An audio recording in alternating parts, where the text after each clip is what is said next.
তাহলে আজকে থেকে সিদ্ধান্ত হলো শহীদ রাষ্ট্রপতি জিয়া রহমান বাংলাদেশী জাতীয়তাবাদের জাতির পিতা।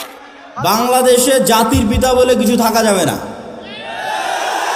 আগে যারা ছিল তাদের জাতির পিতা ছিল শেখ মুজিবুর রহমান।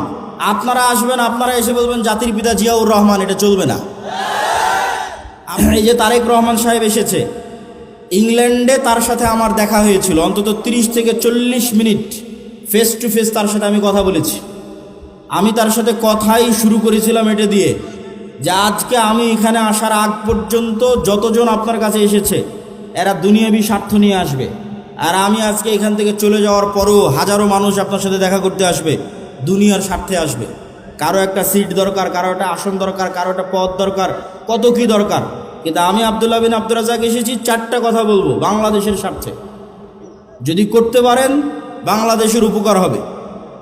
এবং এই যে চারটা কথা আমি ওনাকে বলেছিলাম ওইটার পক্ষেই আমরা ন্যারেটিভ তৈরি করার চেষ্টা করি, যেটাই বাংলাদেশ। ওনাকে বলেছিলাম 1 নাম্বার, মুসলমানেরা যে 190 বছর ব্রিটিশ বিরোধী সংগ্রাম করলে আর স্বীকৃতি কোথায়?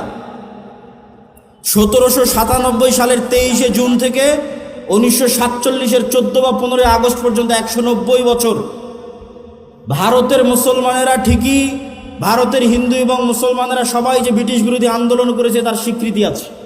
পাকিস্তানের মুসলমানেরা যে ব্রিটিশ বিরোধী আন্দোলন করেছে তার স্বীকৃতি আছে। তো বাংলাদেশের মুসলমানেরা কি করেনি? তিতুমির কে তাহলে? হাজি শরীয়তুল্লাহ কে তাহলে?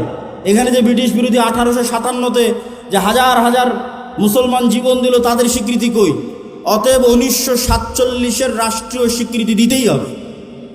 1947 নাই মানে এই দেশে মুসলমানদের 190 বছরের ব্রিটিশ বিরোধী আন্দোলনের কোনো স্বীকৃতি নাই। বাংলাদেশ 1971-এ শুরু হয়নি, ওটা ডাহা মিথ্যা কথা। 71 বাংলাদেশের একটা পার্ট, কিন্তু বাংলাদেশের শুরু অনেক আগে। ওর ধারাবাহিকতায় আপনাকে আসতে হবে, তার একটা পার্ট 47। এটা একটা ওনাকে বলেছি।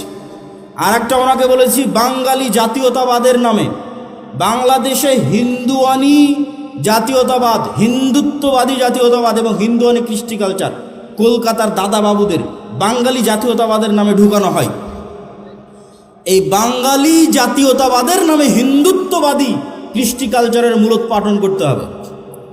বাংলাদেশের নিজের সংস্কৃতি কৃষ্টি কালচার প্রমোট করতে হবে, যেটা ওসমান হাদি বলেছে যে কালচারাল ফ্যাসিজমের বিরুদ্ধে আমাদেরকে লড়াই করতে হবে, যে কারণে সে তাকে জীবনও দিয়ে দিতে হলো।